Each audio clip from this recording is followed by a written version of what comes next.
Hi, guys. Thanks for joining us on the Activate and Illuminate podcast with Mel. I'm your host, Mel. Together, we're going to be diving into some stories of ordinary people doing a little bit of extraordinary things. People who've maybe pushed their bodies, their mindsets, or maybe society's paradigms. So you're going to find yourself maybe wanting to laugh, cry, or even be inspired. We would invite you to share, like, and subscribe, to sign up for our newsletter as well on activateandilluminate.com. Now, just keep in mind that this information that you are going to hear is informational and educational for entertainment purposes only. This does not constitute professional advice of any kind. The views expressed are those of myself and guests only. Listeners are encouraged to seek professional and legal advice regarding their own situations. So, thank you for joining us. We appreciate your time, and thanks again for being here. Hi, guys. So today, we chatted with Jonnie Parsons. Now, Jonnie has a unique story. Well, maybe not so unique. Drugs, addiction, recovery, jail. You know the tune. But he has transformed his mindset, his belief. He's helping others.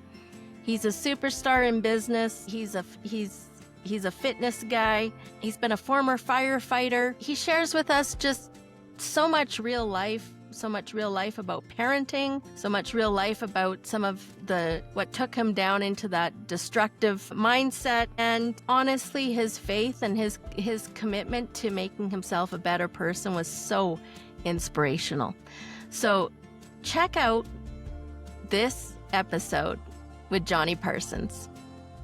Hi, everyone. Welcome to the Activate and Illuminate podcast. Today, we have Jonathan Parsons. Now, we call him Jonnie, or he's asked us to call him Jonnie. Jonnie, from what I see of you online, your story is very inspirational. You are impacting a lot of people. And frankly, your message is real, it's authentic, and I feel inspired when I look at what you have out there. So tell us a little bit about your story and how you got to where you are now. Yeah, sure. Thanks again for the opportunity. I guess somebody told me a little while ago, they're like, and we were doing like some filming for the company that I work for Alliance, and the guy was like, he's like, man, you could sell your story on Netflix, and I'm like, really? Like I never thought about it that way. Like I just kind of, a couple of folks told me that like, hey, it's inspirational or whatever, so I just kept doing it. You know what I mean? I didn't realize it was something that my past, or that, the hard times or struggles that I went through are, as I was going through them, they were bad, but when you get to the other side and you're able to overcome it, and you're able to share about that, overcoming those difficult times, then, it inspires people and helps people, gives them hope. So that's whenever I just started sharing my story with anybody who would listen. So I guess for me, like my past and everything, it started whenever I was a kid. Everything that I became started when I was a kid. Learned behavior, everything that I saw growing up from, I had an awesome childhood. I had great parents that took care of me. Mom and dad were both home.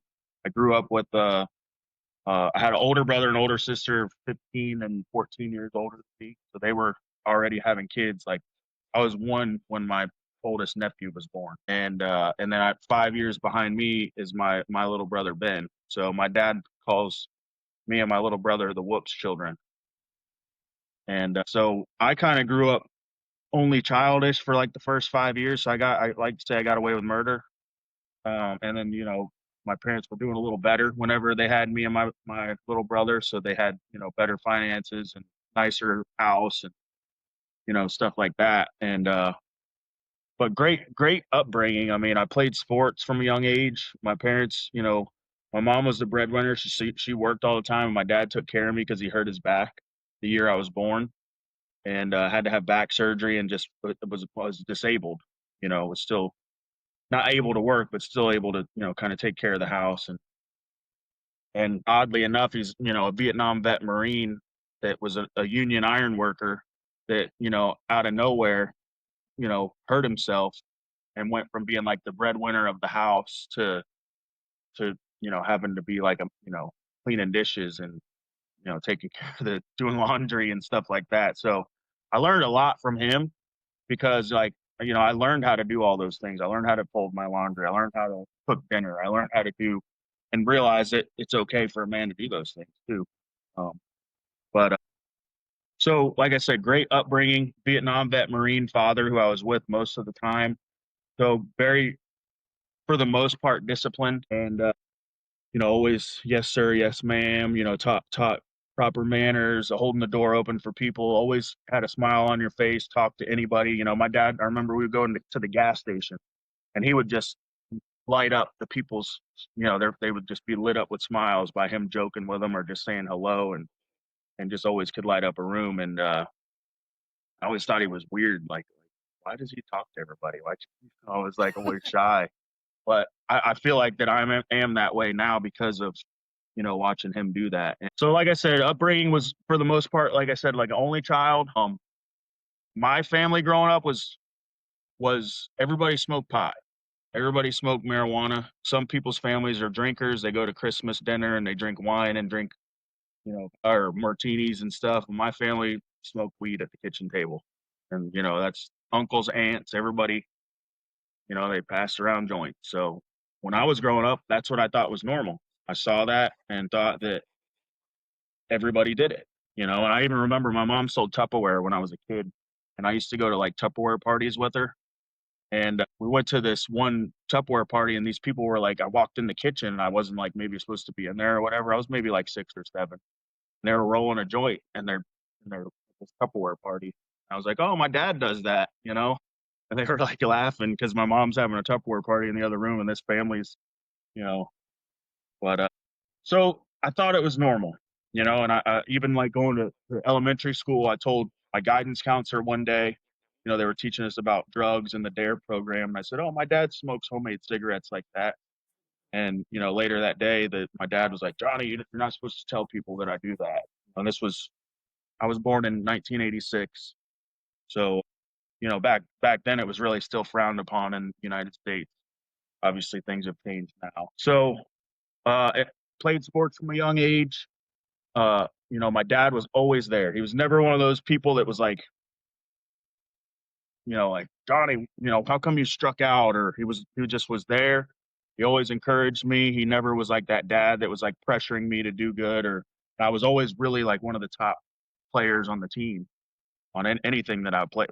Baseball. I was really good at bowling and progressed into football in high school, and I was on the wrestling team and always just really good. I always like focused on what I wanted to do, and like I almost like it was an addiction for me to play sports. Like I would read about it and learn about it and want to figure out how to be as best as I could and practice as much as I could. And that kind of like built my personality, I think, for who I am today too.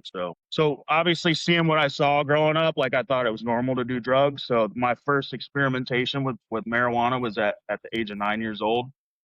And me and my nephew, we took some weed from my dad, and we went outside and we rolled our own joints. We've seen people doing it all the time, so we did it ourselves. And the first experience where I kind of got to get out of myself, feel different. It felt great, euphoric feeling. And it was the the door that opened for me from that age, at a young age. And I didn't really continue after that. I think more so like whenever I got to be like 12 or 13 is where me and the neighborhood kids we would get together and we would like smoke pot in the woods. And that's kind of whenever I started focusing more on like friends and hanging out and instead of like sports and stuff. Still played sports, but it wasn't as important to me. And I like to say, like, from a young age, I learned how to like put a mask on, because like I could hang out with the cool kids that played sports.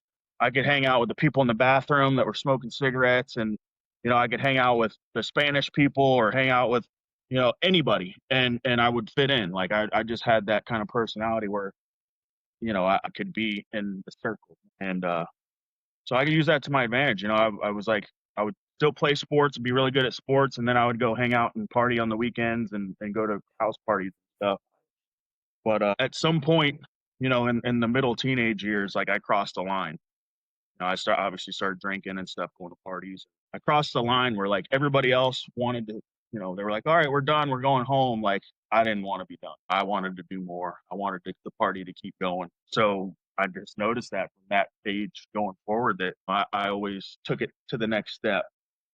That progressed into me trying other drugs. I got in trouble when I was about 13. I stole a pair of shoes from the mall, and they did a diversion program for juveniles, and I failed the drug test, and then basically just stopped failing drug, or never stopped smoking pot. I just kept smoking pot throughout the whole process, and finally, it was like a probation that I was on, and they were like, "Hey, you can't, do that. You got a problem," and they put me into this program. It was a level 6, like juvenile rehabilitation program. It was like a juvenile prison. Is what it was. Um, and I was the youngest one in there. I was like, like 13, everybody else like 16, 17, 18. And so I basically just learned while I was in there, there was no rehabilitation. I just learned about more drugs, how, Xanax, pain and heroin and all these things. I just learned about them. When I got out, I just went right back to what I was doing. I didn't stop. First day I got out, I went and smoked pot. And then that's where the progression started. So like I started using cocaine like almost 18 years old was like the first time. And my addiction, if you will, kind of just progressed from there. And while I was in that juvenile, the probation and the juvenile program, like they made me go to AA meetings, 12 step. So I remember I was like the youngest kid in these meetings, and I had to get like my paper signed so I could for probation. And so from a young age, I was in AA meetings and 12 step NA meetings. So like, obviously I had a problem, you know what I mean? If I was at 12 years old, in these programs and, uh, and the progression got worse. Like I said, I would say from 17 to 21, there was, people asked me like what my drug of choice was. And like, I just say my drug of choice was more, it was like, whatever I could get my hands on, whatever made me feel different, whatever got me out of myself. I dropped out of high school at the end of my 11th grade year. I got my GED and I went to work. And I always, since I was very young, always was very successful money wise. Like I always could find like a real good job. I think I was 18 years old and I worked for this construction company, and my mom worked for the post office for like 20 years at that point. And I wasn't even 18 when I started working this job. I made more money than her the first year I ever worked.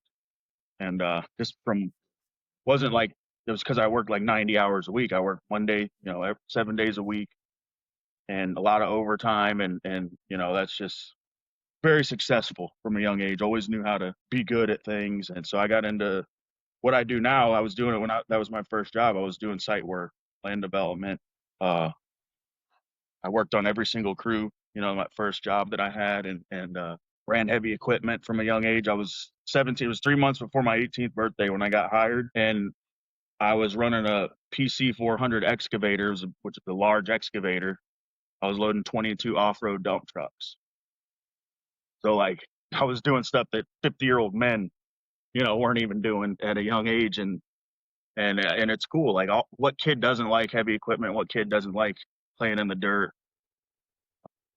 So that time period, my when I wasn't working, whenever obviously that first year or so of work, that project ended, and I ended up working for someone else. So I had more downtime. So on the weekends, I was going to like hang out at bars and stuff, and I ended up getting DUI and ended up in trouble again. And so at 21 years old, I remember I was using drugs had a large amount of money that I had gotten from a settlement, and I had went through like all this money. It was like $8,000 in probably about 8 days, and using drugs and anything I can get my hands on. And when I got to the very end of that amount of money and the drugs that I was using, I was in tears. I was on my knees and I was praying and I was crying. And I'll go back because I wasn't really religious growing up. Like I was baptized Catholic, but this was, I would say, like my first time that I actually felt the presence of something when I was praying. Like I said, I was like at my rock bottom. I had my own place and 2 hours away from where my parents lived. And, it was the first time that I actually truly prayed to God. I was in tears. I felt the presence. I think that was like a turning point for me in my life. And my father, he was a Vietnam vet. He used drugs for 45 years, whether it was an opiate or smoking pot. 45 years after Vietnam, he used. And at this point in time, he was like 2 years clean when he was going to 12-step meetings. And, I had this night where I was praying, and I lived 2 hours away from mom and dad. And I just wanted to stop. I didn't want to keep doing what I was doing. And I truly, I told God, I said, I'm done. Whatever you want from me, I don't want this for my life anymore. And like I said, I felt the presence there in that house. And the next morning, my dad just happened to be standing at my bed right next to me. And he was like, "Hey, Jonnie, you want to come home?" And I went home with him. And we ended up, I lost the lease that I was in. I didn't have any money. I'd been in trouble again, so I'd lost my license. I didn't have a vehicle because I crashed it, and just like at bottom, and went home to stay with mom and dad again. And the next day was the first time I went to a 12-step Narcotics Anonymous meeting, and first time I went and actually wanted to stop using. And so I was done. 21 years old. Picked up a white key tag at that meeting. Me and my dad, continuously went to meetings from then on. And I stayed clean from 21 to 28, like 6.5 years. I was like 27 years old whenever I ended up relapsing. But in that time period was amazing. I got to grow real close to my father, like really actually communicate with him and talk to him and get real with him. And, we spent pretty much every day going to meetings together for years, 2-3 years straight, where, we maybe missed 5 or 10 meetings in 3 years. And we would go into the county jail. We'd bring meetings in there together and just bring a message of hope, telling people that you could stop using drugs and there's another way to live and all these things. It was probably the best 5 or 6 years of my life. And I went back to school, went to college. I got a degree in building construction technology. Started my own business. I had a landscaping business from the age of 21. Started with my mom and dad's lawnmower and a trailer that I bought off of Craigslist. And and anything people needed done, I would do it. Like, hey, I would cut their grass. Like, hey, do you do wallpaper? I'm like, yeah, I do wallpaper. I go home, watch a YouTube video, learn how to do wallpaper, and just whatever, fixing screens. So I started a company based off of that, like called it Johnny's Do It All Services, and it was very successful. Ended up going back to school, like I said, for building construction technology, and then I was working in the recovery field too. I had a part-time job working at a drug rehab, and they said, hey, if you go to school and get your EMT license, we'll pay you more money. I was like, okay. So I went to college and wanted to get a certification to learn how to do blood pressure and stuff. And the EMT program at the college, to go through it, you had to do ride time at the fire station. It was like 2 or 3 shifts at the fire station. So I went to my first ride time at the fire department. And I was like, this is what I want to do.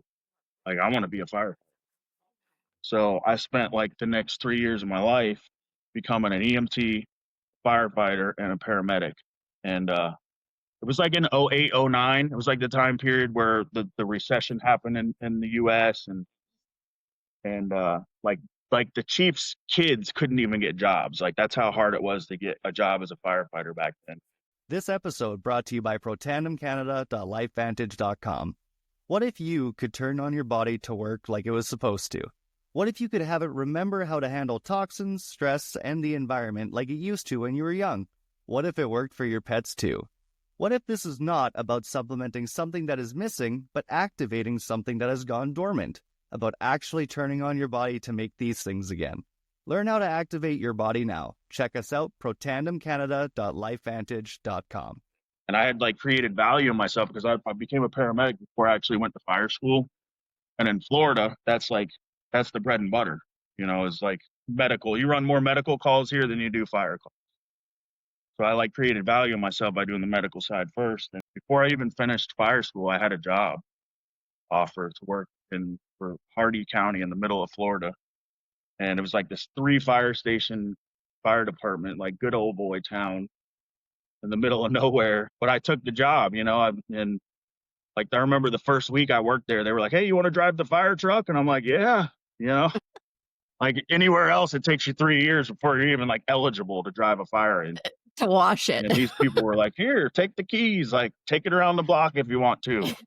And but it was amazing, and I learned a lot. And as when you're working a rural department, a rural community like that, you learn a lot faster because Yeah. you're 45 minutes in the back of an ambulance with somebody who's like severely injured.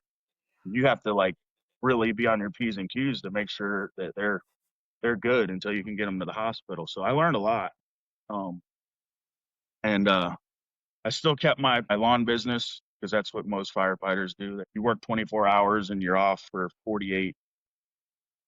And was doing really well. And that's when I met my son's mother. Um, and she was in recovery also. And we ended up, I think, a year in, she ended up pregnant with my son. And that was I'd say about halfway into the 6 years that I was clean, about when Braden showed up. And Braden, my son, was like the turning point for me. He came out, he had blue eyes and blonde hair. I was like, he looks just like me. He had the little butt chin, and I had a new meaning for life, and it was awesome. And my son's mother had started using drugs again without me knowing. Around after my son was born, maybe a year in, she had like postpartum depression, and I didn't know it at the time, but I would say like 2 years into her using, I figured it out because what happens in the darkness always comes to the light. She just wasn't being herself, and she used opiates. So I remember waking up in the middle of the night, she's laying on the floor in the bathroom, just nodded out. I'm like, this is crazy, and working in the field that I worked in too was very stressful. Being a firefighter, being a paramedic, very stressful.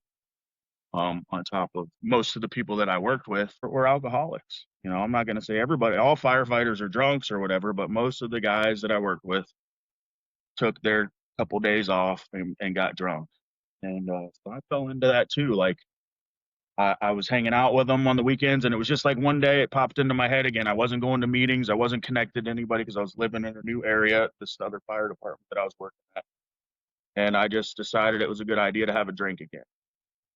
And I was good. I drank that day, had fun. We laughed. It was maybe like a month later. I'm like, oh, I'm only going to drink on weekends. And then, before you know it, had a 12-pack in the fridge every night. And 2 months later, I was looking for cocaine.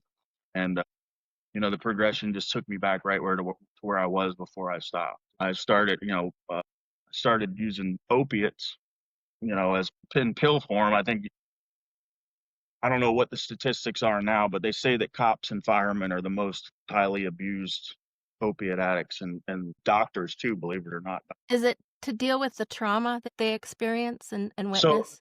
that's like, even like I'd say at the time period whenever I started working at the fire department, like I wanted to express myself and I wanted to talk about what it was that we were going through. But that old school kind of mentality of the guys that I came into the department with were like, we had masks that we wear when we go into fires, and you have gear to like protect you.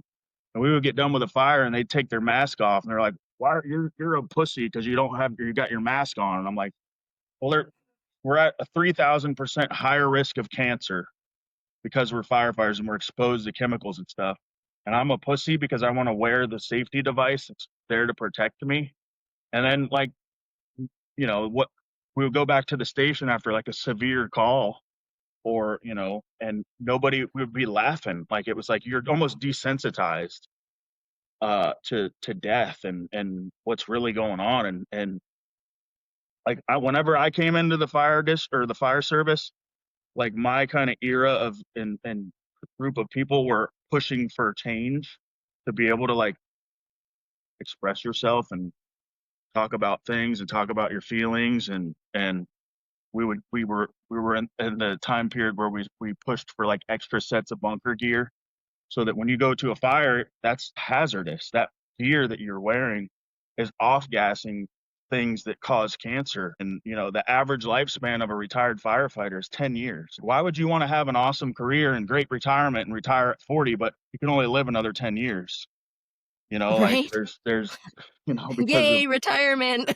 yeah, now I'm dead. And that's not everybody, but that's statistics, true to statistics of a retired firefighter was 10 years because cancer and other issues, lung problems, heart problem, whatever it was, from just the life of being a firefighter, for stress, obesity, people, you stop taking care of yourself. But I think that, like I said, my time period of coming through there, that was part of why I left, because just because you go to school for something doesn't mean that you got to do it for the rest of your life.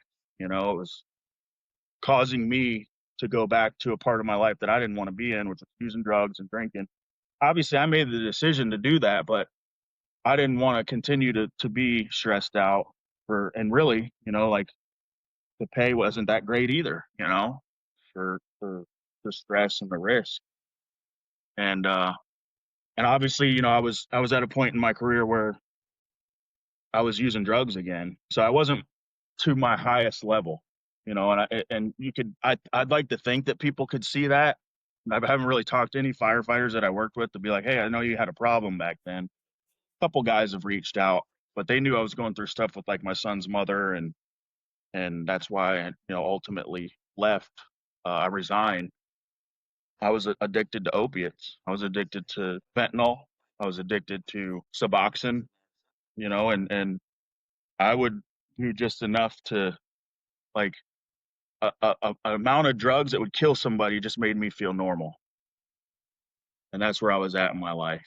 And I couldn't even function without having something in my body on a daily basis. And I ended up resigning from the fire department as a result of my drug use. And from that point on, I still had the lawn business. So I was still cutting grass.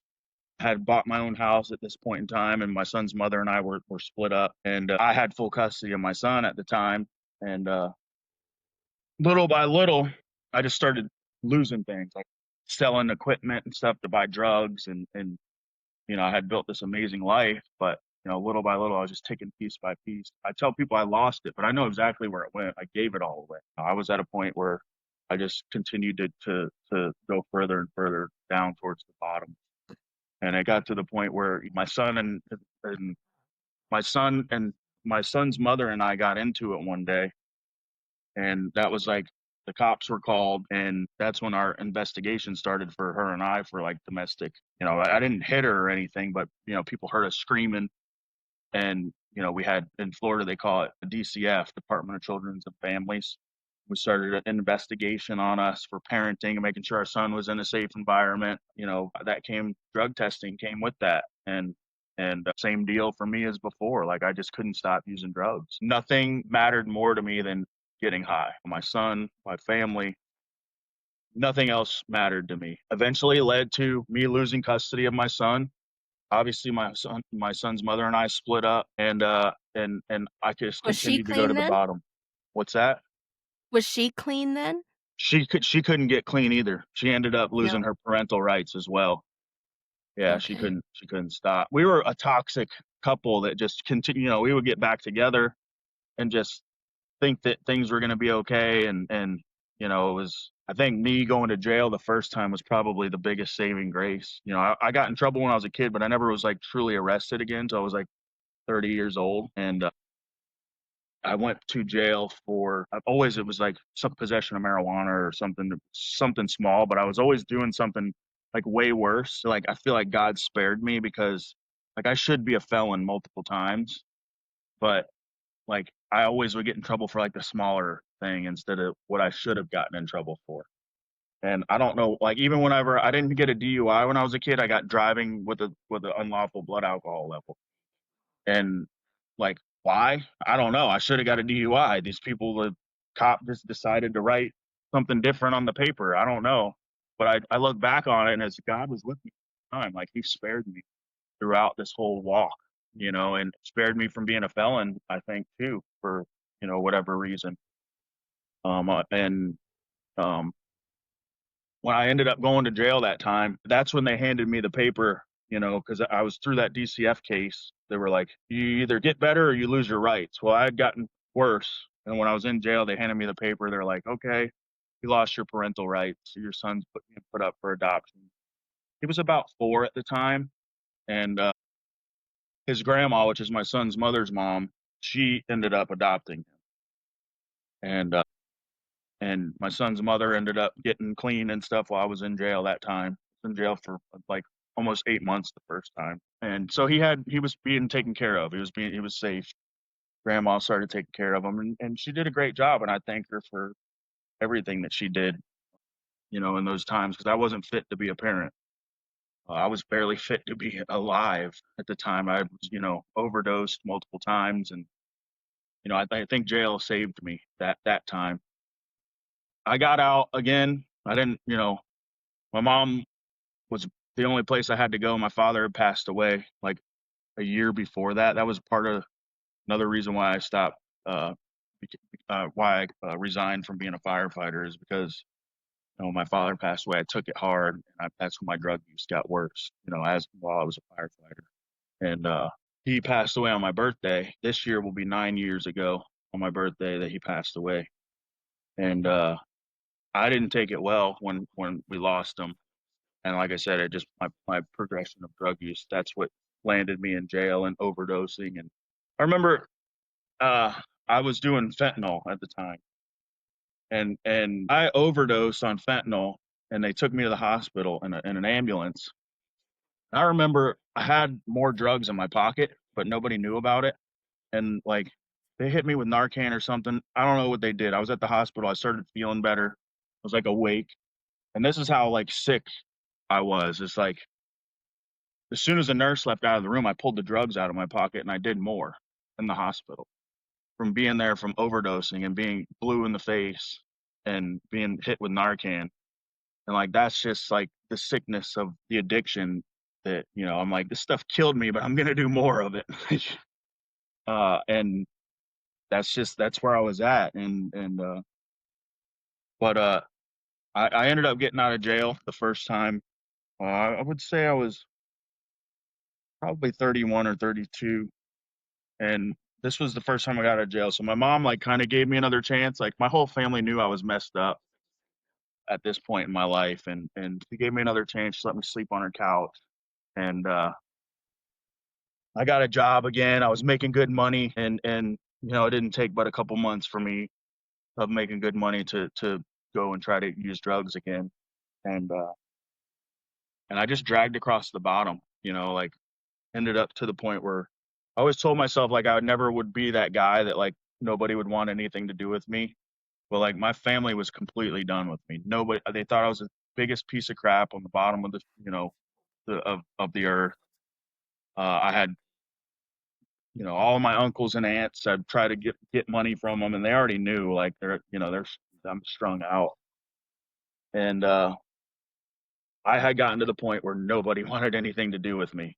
And I remember like I think jail saved me again because I was using pretty heavy, and I got arrested. And this time, like my mom didn't give me any money on my books. She wouldn't even answer the phone. And I was in there and just thinking like how everybody else was like, hate, it was all their fault. Nobody cared about me. My mom, she's the reason why I became who I became. And I think after about 10 days of being in jail, like my mind started to clear. And this was like the best. I tell people like this was the time that I actually stopped using. And like the best detox center I ever went to was the county jail, because you're laying on the floor. They don't give you anything to help you feel better. You're laying on the floor of this jail, and there's 10 or 12 other people that are detoxing from, opiates or heroin or whatever it is. And that gives you like abdominal problems where people are sitting on the toilet all day long. I'm 5 feet away from this toilet that's getting destroyed by about 10 or 12 other opiate addicts that are coming off of opiates. And I'm thinking, man, this is the worst thing I've ever been in my entire life, and how much I just hated it. Everything around me is concrete. I'm sleeping on this mat that's this thick. I got my pillow is a toilet paper roll. That's what I slept on. They don't give you pillows. Like where I had taken myself, you know, and that was like the point for me where like it started, you know, after I got out of detox and that particular the medical dorm, I went back to general population. Like I don't want this for my life anymore. You know, I wanted to change.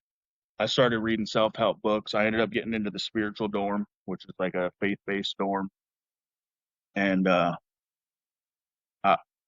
I just didn't want to live that life anymore. You know, I started reading the Bible. That's where I found God, you know, was in the county jail. I tell people that was the freest I've ever felt in my whole entire life was being behind bars. Whenever I found God that time in jail. And there was people that would come out from the community, from other churches and stuff, and they would bring a message in and, you know, just share hope with us. And, you know, a couple of the guys were guys that were sitting in the same chairs that we were sitting in, you know, like years before that, they had, you know, gotten out, got their life together and changed their lives and become successful, productive members of society again. So that gave me hope, you know, that showed me that I could do that. If these guys had changed their life and got out, then I could do that too. And so I completely, you know, engulfed myself in the Bible, engulfed myself in self-help books and how to be successful and you know, my family didn't want anything to do with me this time. So the only place that would take me was this ministry that pretty much just takes anybody off the street, no money, no nothing. And you had to work, you had to get food stamps, and you had to be every single night. They had a program at the house at 6:30. So no matter what you did for work, you had to be there for this program. And very structured, you know, and it was a part of my probation. So I had to follow the guidelines because I ended up, you know, in this program through the courts, and and that was the best thing that ever happened to me. You know, it showed me structure, showed me that, you know, from all those years, even though I was a productive member of society before, I'd like my brain was a cloud at this point. Like I didn't, there were certain things I had to look at this piece of paper that had like emotions on it. It was like happy, sad, you know, and learn what emotions were again. Because I had like I tell people I still sometimes have a fog in my mind because of the amount of brain cells that I killed from lack of oxygen to my brain back in those times. Even parts of my life that I don't even really remember because of how just caught up in using drugs that I was. And Do you this think, program. Go ahead. sorry to interrupt you. Do you think when you said the not feeling the emotion was from lack of brain cells, or do you think it was from like trauma or just like some of these, do you feel like it was the not feeling the emotion was from the alcohol or what preceded the alcohol and the addiction? I just think that like I had lived out of the societal way of living for so long that like I didn't have bills that I paid. I just every single day when I woke up, my focus was to how do I get more drugs? How do I get high? So like I lived in that for such a long period of time that being a normal person went out the window for me somewhere in Yeah. that period of time. And so having to learn how to have emotions and what emotions were again were a part of my healing process. And it's therapy, yeah, call it what you want. I mean, but there was no like trauma for me that caused me to use drugs. Like it was just, I mean, I think Circumstance. it was just like, yeah, it wasn't like I did it because you know, somebody abused me whenever I was younger or something. But that was the only thing I knew. Like I said, from a young age, like I just saw people doing stuff to get outside of themselves, and I didn't know how to fill that void. You know, I remember there was a period of time like when I was a firefighter and I had a $70,000 truck, had a 4-bedroom house, I had the white picket fence, I had everything in the entire world, but something was still missing. I would come home and I would just feel this void, and like it was God. I was missing God. You know, it was like now I know that all that material stuff means nothing to me. What means something to me is the stuff that money can't buy. You know, it means like family and time spent with them, and you know, living being happy, having peace, being joyful, having my grandkids here at the house, and being able to just see them just light up with joy. And that's what has value for me today. But as men, we grow up and we're like taught to be like, well, we're supposed to take care of the house and we're supposed to be tough and we're not supposed to cry and we're supposed to brush our knees off and scrape our knee and not say nothing. But we're not taught that as men, like it's okay to be sensitive, like it's okay to talk about your feelings. It's okay to cry. It's okay to express yourself, and that not just being I'm just being a breadwinner isn't it. It's coming home and spending time with my family and raising my son to be a good man and teaching my wife that I'm going to keep her safe and not treat her in a way that makes her feel like she can't open up to me or be comfortable speaking to me. And I think that we're lacking that, especially in the generation that's coming up, with teaching men to be men. Real men means that you're praying with your family, you're lifting people up. You're not laughing at your friend because he fell. You're helping to pick him up, carry him, and show him that, in life you're going through something, you're fixing to go through something, or you're coming out the other side of it. And so that I think that's why I was spared, to kind of be a steeple for that, to be able to help others see that, other men. And going through what I went through wasn't for nothing. I think when you're going through certain things and you're at the sheer bottom of like where you just like I remember thinking that like I had dug this hole so deep for myself, I'll never be able to dig out of it. Credit sucked. Like I ruined every relationship that I'd ever had in my life. Nobody wanted anything to do with me. I'm like, well, you know what? And I'm sleeping on my mom's couch. Like, how much more bottom can you get? And it's like, well, I'm already here. I might as well just keep digging, you know? And some people don't ever get out of that, It sucks when you're going through it.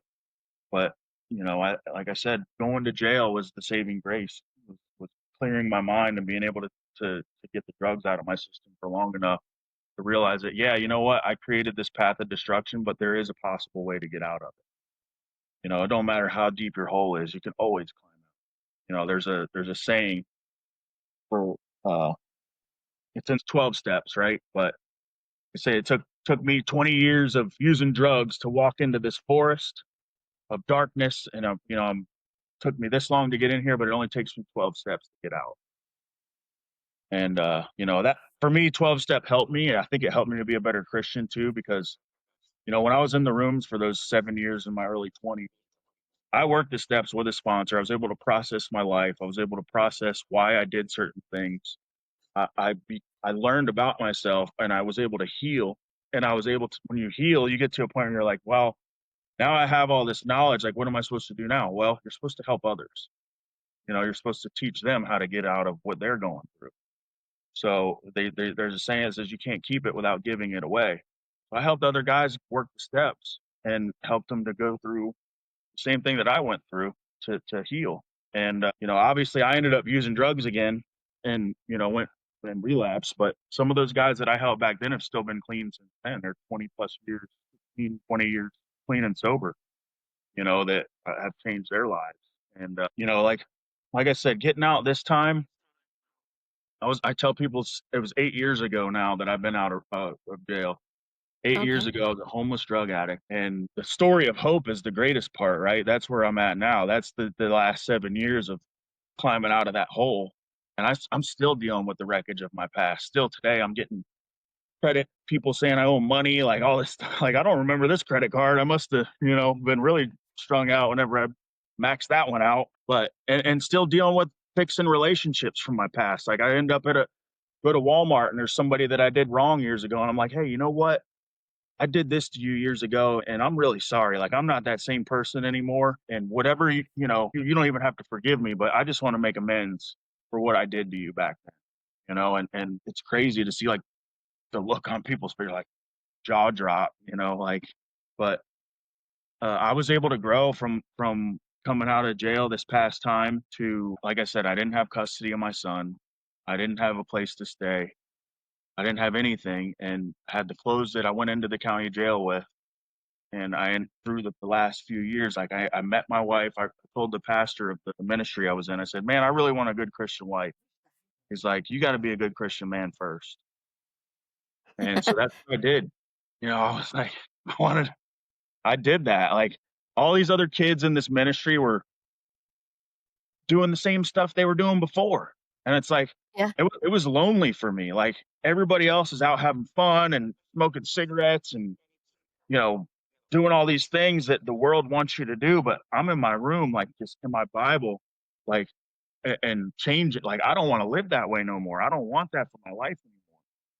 And there, like I was always really good at bouncing back. Like when I first got into that prison ministry, there was everybody had bicycles, and that's how they got to work. And like I went out like my second week there and got a foreman position for a construction company. I had a company truck in the driveway. Like Company truck. the And, prison and you, ministry. And like that's just how I think. Like I'm not riding this, not that I'm better than anybody else. I competed with myself. I'm like, I don't want to do what I did yesterday, so I'm gonna do this. And like that's, how I thought and still how I think today. And so I ended up meeting my wife. She wasn't my wife then, but I met the woman that became my wife. Real good Christian girl, Brazilian girl. She didn't even speak English at the time. And we met like through social media. It was like an accident, and we just started talking to each other, and she would translate to be able to speak to me through text. And I joke with people because like I communication is very important in any relationship. And like we didn't even speak the same language when we first met, but I communicate better with her than I've communicated with anybody in my entire life. We found a way no matter what, whether it was like early on before she knew a whole lot of English, we would like argue or fight, and she'd go in the other room and I'd sit in the living room and we'd text each other, like fight text, like, well, I'm mad at you because of this. But that's how we, whether it was through a translator or whatever, we worked through it, we communicated, and that's how, we got through what we got. did you know And when you met her that you were going to marry her? no, I didn't, because American culture is like, you got to test drive the car before you buy it. And, like you don't, like I always thought of marriage as a piece of paper. I didn't think of it as like the Christian value of like you would receive more value, more blessings when you're married than you do when you're just living with somebody. And that was like the truth for us, because like we were just stuck in this spot. Like we were living in a $500 a month efficiency. We couldn't even afford it. We barely made rent every month. Like she worked as a cleaning houses and made like 500 a week. I made like 600 a week running a bulldozer, and between groceries and car payment and stuff like that, like we barely made ends meet. And once we got married, everything started changing. I mean, like I don't know any other way to explain it. You know, Same thing as before for me. Like I was running a bulldozer, but like I'm like, man, I want to be the foreman, or where's my next step? Where's my next step? And the same thing with her. She came home one day, she was crying from cleaning houses because the girl was like yelling at her boss. I'm like, screw that lady. Like, why don't you start your own cleaning company? She already had a couple of accounts that she was doing on like a Saturday. And she's like, it was just that step, that leap of faith, right? Like stepping out of what's comfortable and what you're used to, of like having a guaranteed paycheck every week, to like, here, I'm putting this in God's hands. And if it's meant to be, it's going to be. If not, what's the worst that could happen? You go back to work for somebody, right? And she did it. And I helped her in the beginning with like doing texting her clients for her and stuff, because she didn't speak good English, and like helping her. But she got to the point where her English, within 1 year, her English was good enough to communicate with anybody, and but because she wanted it, right? Most people, you speak to them, or they come, they're like, oh, I don't.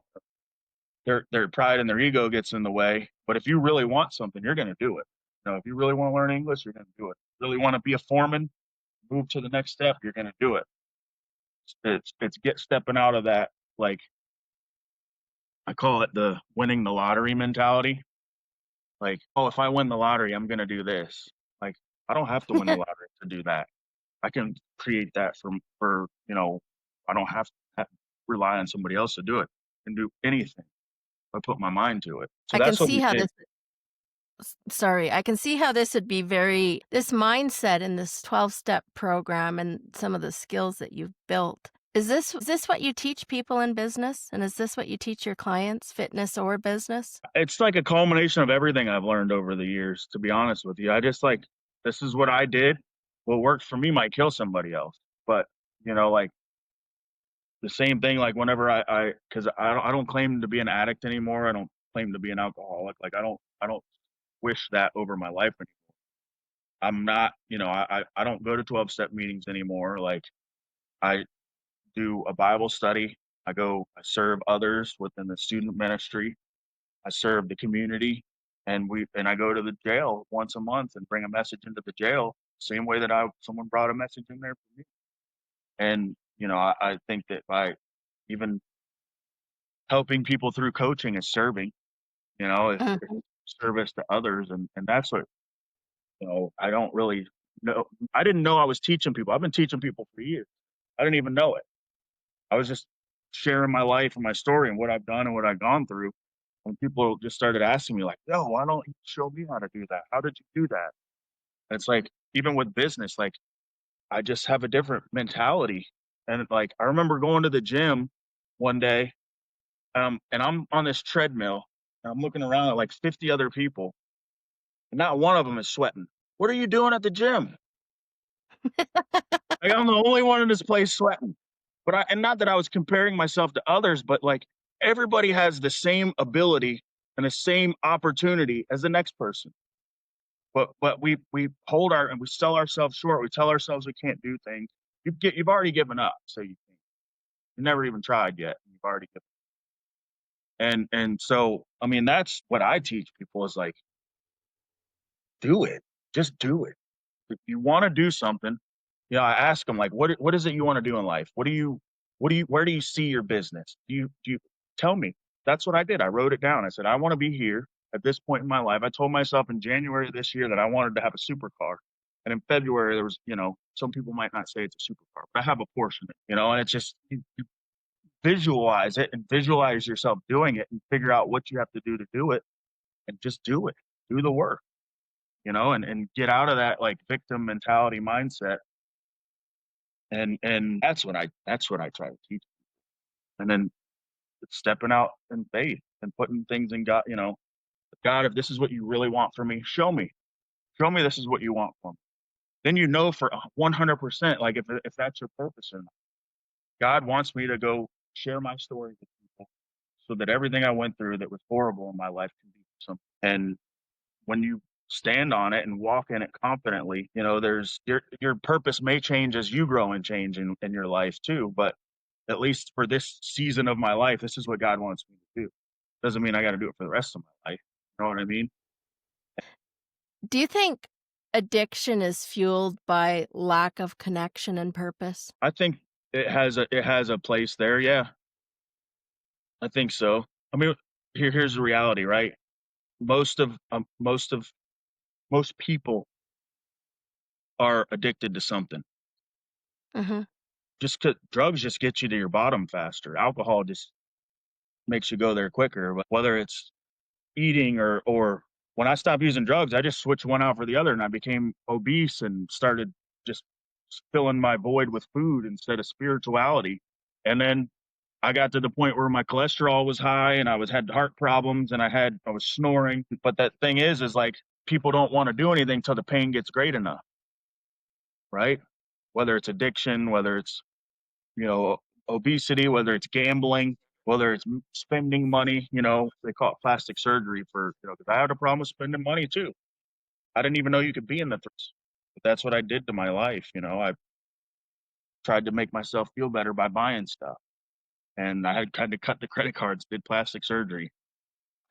I think you have to be a hell of a person with some, amazing willpower to make it through the landmines of society that are trying to get people. I mean, if you look at even just like the kids in the gaming and, the behaviors and the addictive tendencies that are being instilled at such an early age into our devices and into, social media and all these things.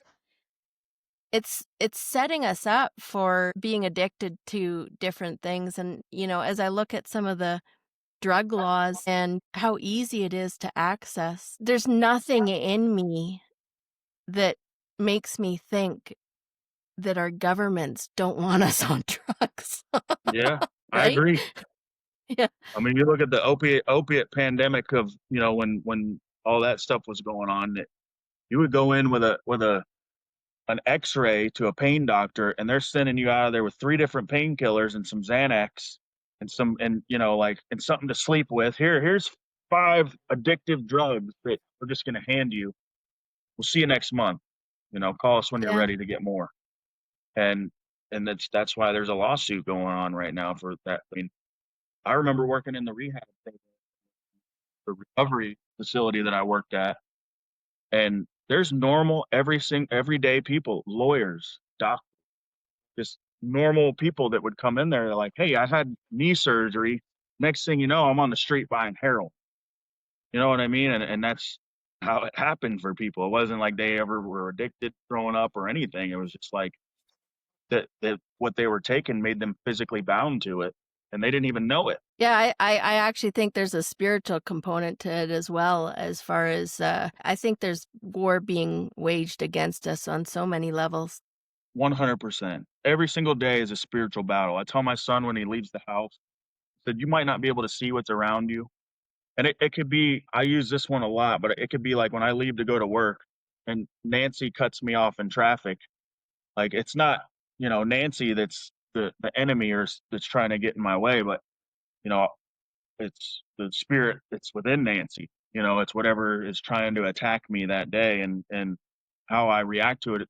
That's all I have control over, is the way I react to anything. So whether I'm getting ready to honk the horn at Nancy for cutting me off or give her the finger, it's me taking that couple seconds to be like, "Hey, not today, devil. You're not going to get under my skin today," and Yeah, not reacting the way I always reacted before. But that's the spiritual aspect that not everybody understands either. yeah. So how has this made you a better dad, Jonathan? I'm still learning, We all but are, I feel like. I think just being there for him is the best thing I can do. But I think that, I don't know. Sometimes I don't like to toot my own horn and say I'm a better dad, but because what am I comparing myself to? My dad? Am I comparing myself to other dads? Like, I don't, just try to be the best that I can be for him, and learn in the process of how I can be better. Because that's, at the end of the day, like, I just try to compete with myself.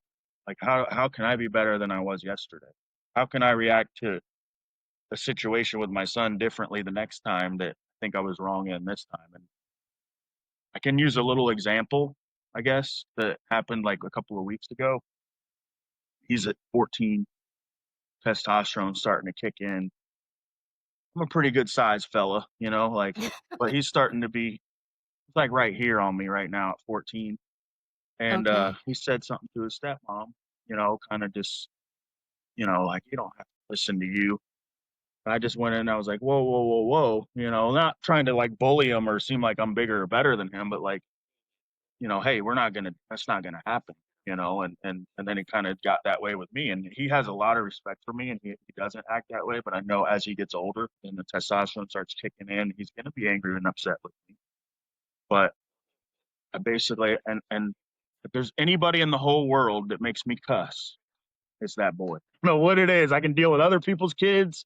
I can deal with other men and adults on a daily basis, and nobody makes me that mad to where I feel like I want to cuss until I deal with that. And I told him that straight up. I'm like, "Look, son, I'm sorry that I cuss at you, and you know what? I'm wrong for that. And next time I'm gonna do it different. I'm gonna try not to cuss anymore." And that's, and me sitting down in front of him and saying that turned into him and I having a 40-minute heart-to-heart conversation. Tears, both of us in tears. That I think, is, that's more valuable to me than taking him to a football game.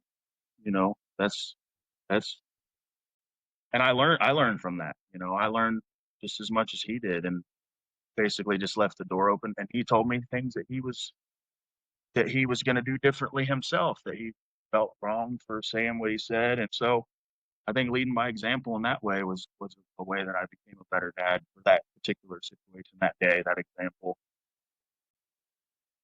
And I like sharing that stuff because it could help somebody else. You know, Talk about that spiritual thing, right? Where I just, like, I'm on LinkedIn and I put like man of God on there as my occupation. And like all these people in the construction industry are like, man, I love that. Like you're a man of God and you post all these videos of yourself that used to be a crackhead and all this stuff. I'm like, I just nip the devil off at the knees. Cause if I just tell everybody like from the get go, like what I've done in my past and what I've been wrong and all these things, like what power does he have over me? You know? Yeah. It's like politics, right? You hear about, oh, did you hear about what Donald Trump did years ago? Like you just tell people straight up, what can they bring up about you? You know? Yeah. There's no power anybody or anything can have over you. So that, like the true definition of being sovereign and the true definition of being in your own energy and in your own power is exactly, I think, what you just said right there. Putting it out there. Yeah. Some people are like, my wife's like, why do you tell people all that stuff? I'm like, oh, it doesn't bother me. You know? Well, and I think what you said at the beginning when you said something to the effect of there's a reason that you hit rock bottom and there's a reason that you went through it, and it was to help other people and to help other people. And I can see that in your story. I can see that in your just looking at you right now. I mean, you're not doing this for an ulterior motive. You want to help people. Yeah. If I can make money doing it, that's great. But you know, like I think money becomes like icing on the cake. Like if you're doing the right thing and you are truly walking in your purpose, like that's gonna be provided to you. And if it isn't, so what? You know, I'm just as happy with I was so happy with my $10,000, Hyundai Honda Pilot when I got out of jail and $4,000 car that I paid $10,000 for because of my credit being so horrible. But that was the best car I've ever had in my life because of, Yeah. you know, and that's the way I look at things in life. Like, yes, I have a lot of stuff now, but like people are like, oh, you're not humble because you got a Porsche. I'm like, I've been waiting my whole life for a Porsche. Why wouldn't I want to show others that like, hey, I was used to not have nothing and now I'm not trying to rub it in nobody's face. Like just like you can have whatever you want or do whatever you want. And most people who have money and have lots of things will tell you like it's not that great anyway. Yeah. So who, if you were to, somebody heard this story and wants to work with you, like, are you working with clients? Are you coaching? Are you, I know that you help people on the fitness realm and in the business realm, but if somebody wants to connect with you, how do they do it? So yeah, I'm it's really like discipline and mindset is what it is. And all that stuff comes with it, right? Becoming fit, successful in business, all those things kind of come with it. I just woke up one day like almost 3 years ago and just said like I'm just gonna start posting videos on TikTok, Facebook.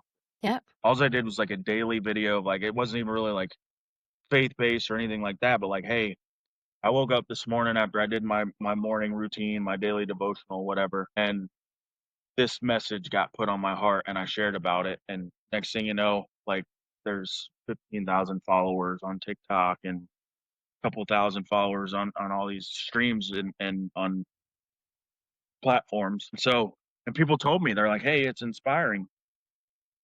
So I just kept doing it. And then obviously I kind of fell off a little bit. It wasn't like it was every day for like almost 6 months.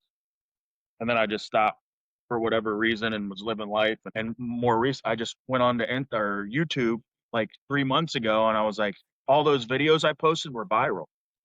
I didn't even know it. Like it was like 20, And you didn't know like it. 3 years ago. Like I'm already like monetizing and have subscribers and didn't even realize it. And so that's whenever it like kind of popped in my head to like, all right, well maybe I got something here.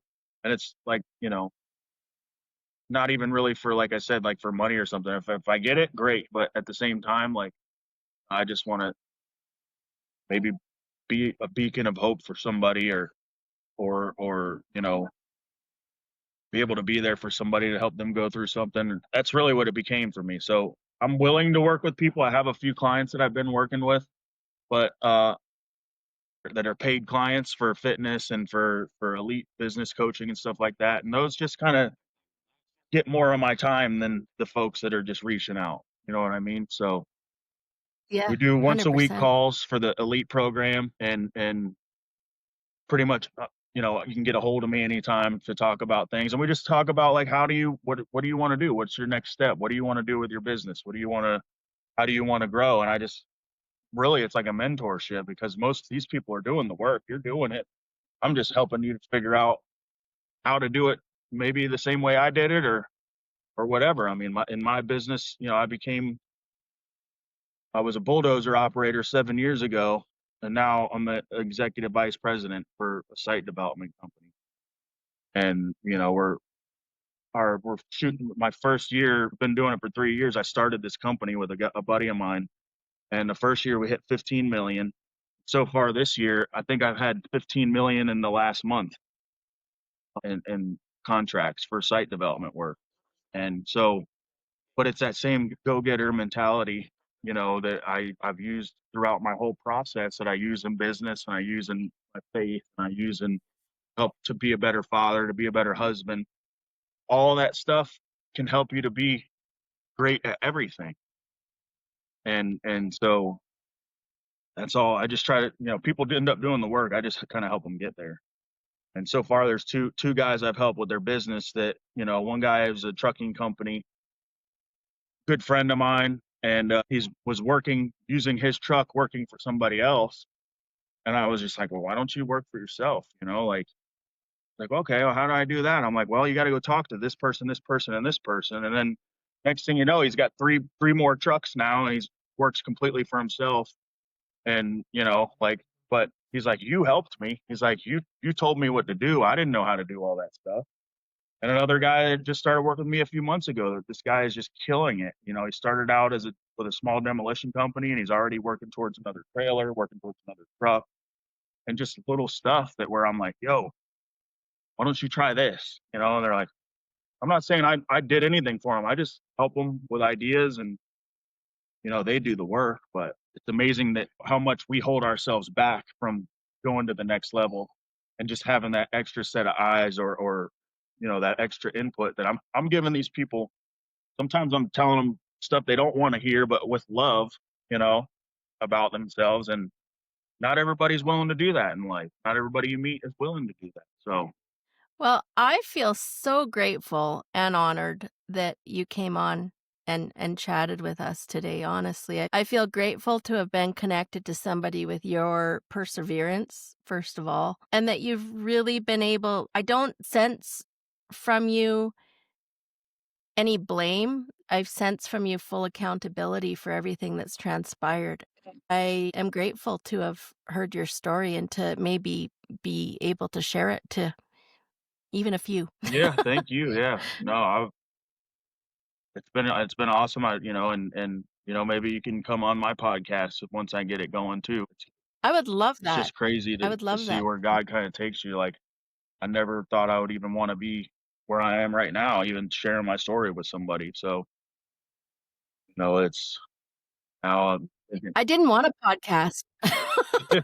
me neither. I Now I I'm I like, ac let's do it. I actually went to somebody for some admin work for another project that I had, and she's like, "Well, honestly, this isn't really my wheelhouse. I kinda do more podcast stuff," and then I'm talking to her, and she's like, "Have you ever thought of a podcast?" And I got this, like, those goosebumps all over your body when you just know that you should be paying attention, and I started thinking about it, and then I started getting really excited by it, and it's exact that same thing that you just said. To me, it doesn't matter, like, would it be great to be monetized? 100%. But to me, it doesn't matter. Like, this is the exciting part to me, is meeting people like you and sharing that out there, and just the connection and the collaboration and expanding the network. So, yeah, I feel grateful. I do too. I appreciate it. And, like I said, anytime you want me to come on again, or if you'd be part of mine whenever I start up, definitely be reaching out to ask you get some tips on this whole setup here too, because I always thought you had to do podcasts one-on-one or in person or something, but I didn't know you could do it. Yeah. Well, thank you so much, Jonnie.